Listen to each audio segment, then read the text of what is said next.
but that's part of my history. When I talk about myself, I have to talk about how my father was one of the first engineers, black engineers from Milwaukee Tools, but somebody showed up in the parking lot with some crack one day, and that messed up the rest of my life. And I couldn't go to the block. I couldn't be a bad dude because my dad's on the block smoking all the crack. I got friends who I know. I got friends who are like, yeah, I know your dad. You know him because you selling them crack.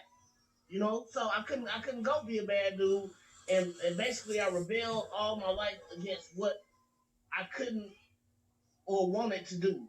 I wanted to be a ball player, but my dad wasn't there. That was his responsibility to get me into AAU and all That's of a that. But fish, you know, man. That's fucked up, bro. To be honest, sorry so to hear yeah, that. so I mean, You deserve a better hand in life, but that's just not the way it works sometimes. that's not Yeah. the way it worked. And It, I mean, and here I am, and I'm yeah. also an amputee now. I'm an amputee. I lost my right foot about 4 years ago. I'm back. I'm at Jackson State University, majoring in political science. I dropped out 20 years ago.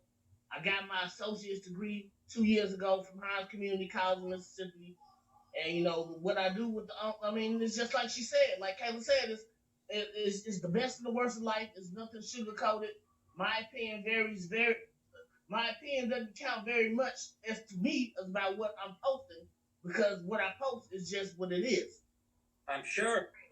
Yeah, and I think we even like on TraxNYC when I was working there, we definitely pulled some content from your page as well because like you're saying, Max, there's that like underground level on the internet, and things pop up, and it's like some of those things, it's the craziest stuff you'll ever see, and that's all this guy's page is about, that's all his IG is about. You guys can follow him, watch Red. He's got some really great stuff on there. So Watts, before you hopped on, we were talking a little bit about COVID, the impacts of that. I want to move to Marcus real quick. Marcus, you guys are trying to create an independent nation, right? So, if that were to happen, for example, if anyone doesn't know, the Cal Exit movement would like to separate California from the rest of America. They feel they have very different opinions, ideologies. They feel that their economy could support itself. Have you guys had discussions in your group internally how you would deal with the pandemic if you guys had the people, the movers and the shakers, the policymakers involved?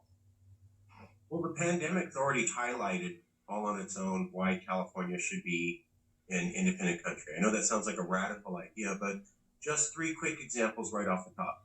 Governor Schwarzenegger was a governor here in California. He already created a pandemic task force with all the machines and the personal protective ready to go for a pandemic just like this. It was wiped out by Governor Brown. Now, the reason Governor Brown did that was he was trying to close a recession gap. We had a massive deficit that he was trying to close around that time. The reason Governor Brown had to close that deficit was because California got no financial support from the federal government. We're a donor state. We paid $400 billion. Governor Schwarzenegger asked President Obama for only 10. Couldn't get it.